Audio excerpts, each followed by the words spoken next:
कोदोको बाला, झुलेको टारी, चाप र गुराँस फुल्ने त्यो लेखमा आँखा नै उतै हुँदैछ। सुसेली हाल्दै बजाउँदै पात, गाई बाख्रा हेर्दै बसेको साथ, मायाका भाका सम्झेर ल्याउँदा चनौटे ढुङ्गा रमिते भिरमा कान अझै उतै अल्झे झैँ लाग्छ।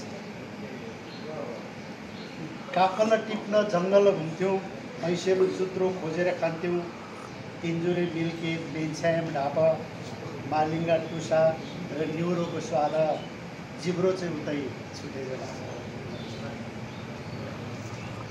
खरुकी घाँस काटेको बेला, नाम्लो र दाम्लो बाटेको बेला, अनौमा समाई खेतमा रोपाई, भुटेका मकै गुन्द्रुकको बास्ना नाक पनि उतै रह्यो झैँ लाग्छ।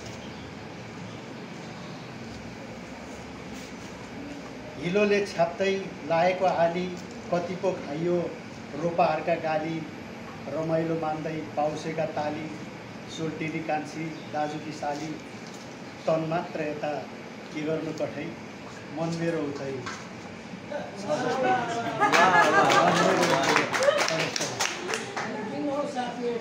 मल्लारी वैंश फक्रेको बेला, दसैँ र तिहार मङ्सिरे बेला, हात पारे गाउँदै हाट बजार मेला भेला, पिरती चोखा नौसै धोका, झझल्को आउँदा गाउँपाखा मेरा, म आफै उतै छुट्टै झैँ लाग्छ, म आफै उतै छुट्टै झैँ लाग्छ।